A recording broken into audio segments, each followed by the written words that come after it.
Good morning. It's good to see everybody. Obviously, coming back for training camp is always exciting. Coaches excited, players excited, organization excited. And what we want to do, we just want to build off the momentum that we actually had in OTAs going into training camp. So no slogans, no hype speeches. Want to set the tone with the players yesterday. And man, we're ready to improve, and that's what we're trying to do. So we can come to the injuries. Mozzie, he had a hamstring today. I'll check on that, this afternoon and see where that's going. Pond strained a calf. Don't think too much into that. I think he'll be just fine. PUP Osai, he'll be fine. I think he'll be back very soon. And T Sweat NFI, all right, he'll be fine too. Had a hamstring in the offseason. But we're going to make sure we monitor that very well and make sure he's fine. So that's what happens when it comes to the injuries. Other than that, man, again, exciting times, all right, for everybody. And we're just ready to put the work in. Keep our heads down and just put the work in. Any questions? So how are you feeling going into your second training camp with everything? I feel good. I really do. There was a number of things this offseason that now, I told you guys this doing OTAs that I want to improve on.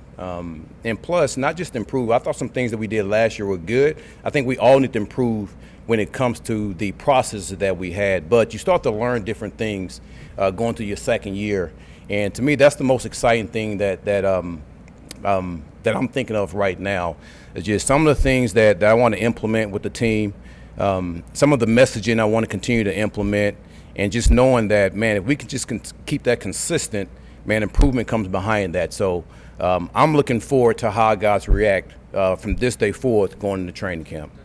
Does it feel different for you coming into your second year doing this? Obviously, you went in last year a little bit blind. I mean, you knew somewhat. I think for any head coach, going from year one to year two, you see things, I don't want to say totally different, but, man, there are some blind spots that you probably didn't expect. And that's with every coach. And every first-time head coach has told me that.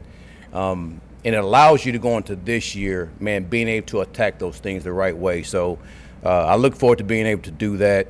And then going to your second year, like the process or your processing is a little bit different because now the relationships that you have a lot of dialogue with, especially me and Mooch.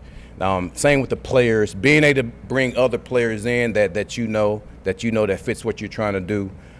So anytime going from year one to year two, man, it feels exciting. What would you say are some of those blind spots? Just a couple of maybe general things. Because Yeah. obviously you came in here.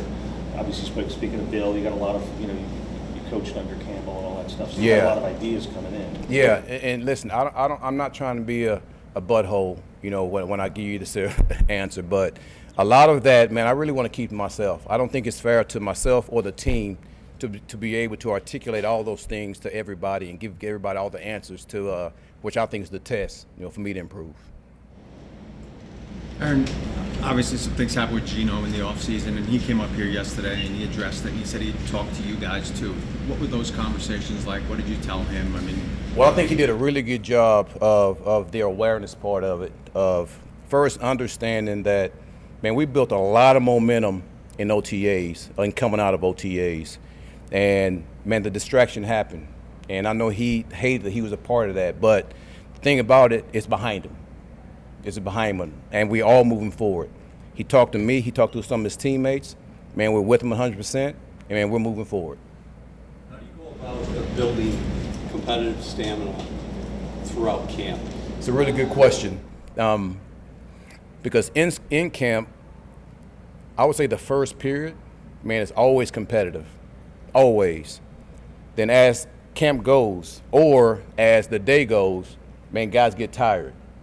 And that's when you want to see how guys are competing. And that's when I call them head coach call it periods to where, man, I'm going to throw some out there for myself and I'm going to throw some out there for Frank so the guys can compete. And that's how you build competitive stamina. The guys continue to compete time after time. At the end of the day, man, how we operate.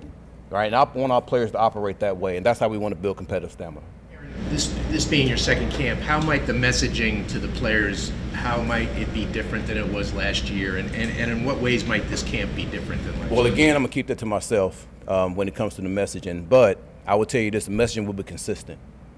And I want the focus to be narrow for our players. And I think if we do that, right, it allows for everybody to improve.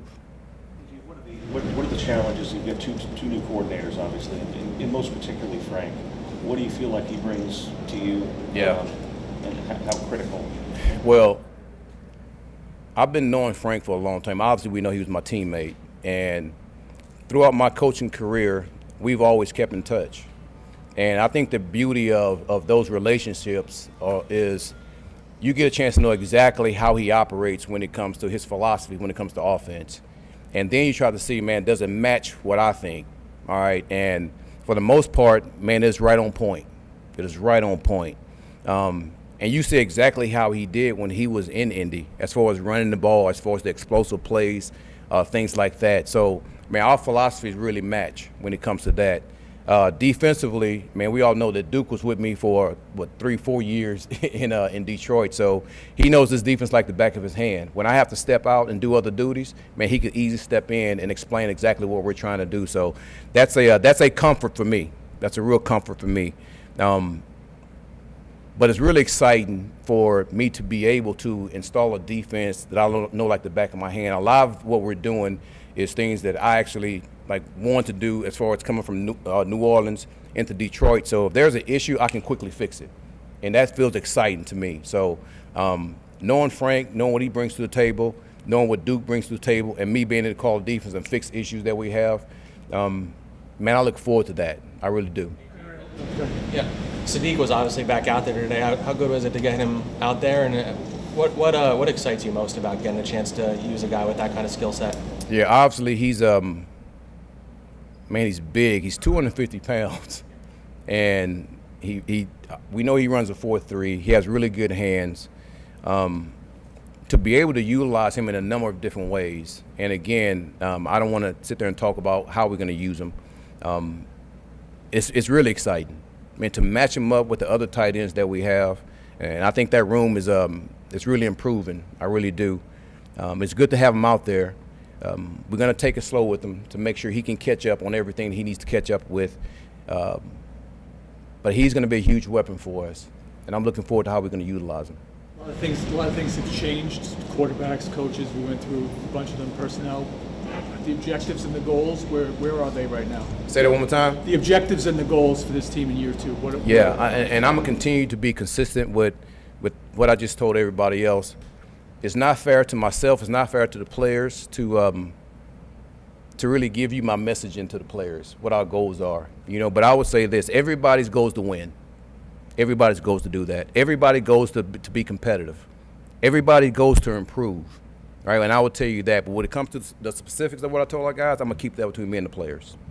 What are your expectations for Garrett as he enters his fifth season? Well, Garrett's feeling good, and he looks good. And me and Garrett had a number of conversations in the offseason. And I would say this: he's chomping at the bit. Especially with the type of offense that we have, and especially the way that Frank's going to utilize all those guys. And I know you guys heard Frank talk about this. I know you heard the players talk about this, about how the players are able to use their instincts but be disciplined while they're using it. And I think that fits exactly what Garrett can do well. So I'm looking forward to him doing that. In terms of analytics, this offseason, it felt like there was something that was talked about in AI and incorporate stuff like that. How did you guys feel like through the offseason of player personnel, better market draft, and then into in-game stuff? How do you feel like you can incorporate the analytics and the AI side of things? I'm glad you asked that question, because that was this offseason for me, doing my study and doing my research. So I have my own way that I study this game. And to be able to back that up, I go to our analytics department, and when I give them, I don't give them my answers, but I give them like a problem that I want them to take a look at. And I try to see if that matches up.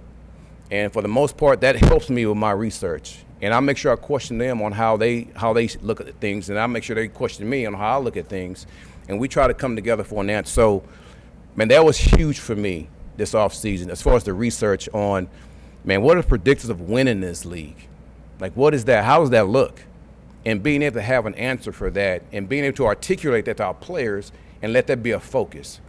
Let that be a focus. So, again, I will keep really the messaging to between me and my players, but and that was huge for me this offseason to be able to do that. A couple more with regard to, I mean, you spoke to us earlier in the year about calling plays and getting into that.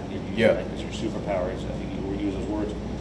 What are the things that energize you most about getting back into doing that? When there's an issue on defense, I can quickly fix it because I know the defense like the back of my hand, and that feels really, really good. That feels really good. And to be able to coach everybody from D-line, linebackers, DBs, to be able to be really specific, and this is what I'm looking for and this is how I want to go. And then the players responding to that and knowing exactly what that is. That feels really good to be able to do that. I've said this before, I miss doing that. And to be able to make the decision to say, listen, AG, you go out there and call it. It felt good today in practice. It felt really good today in practice. So I'm looking forward to the go forward. I'm looking forward to our players improving too. And I'm just talking about in general, offense, defense, and special teams. Again, everybody is excited. Competing and improving is where we're at right now. Last one. Aaron, an Aguirre's guy. I don't think we talked about him this spring at all. What was it about him that you felt would be a good fit for your defense? What do you think he can bring to your defense? Yeah, I think if you look over my career from New Orleans, even Detroit, if you look at the ends that I've had, most of those guys were big men, athletic, that has rush ability, man can really set an edge. So going through free agency and looking at the players that I want to fit what I was trying to do, it was easy for me to recognize who that player was. I knew him coming out of college, I think South Carolina. I was with him in the Senior Bowl, actually. And, man, he impressed me at the Senior Bowl coming out. Man, I was shocked that I think he went in the 5th round, all right, to Green Bay. And to be able to bring him here now, knowing everything I knew about him, man, I feel really good about that pick. I feel really good about getting him in free agency. So he fits everything that I want to do on defense. So I'm looking forward to him improving what he's doing too.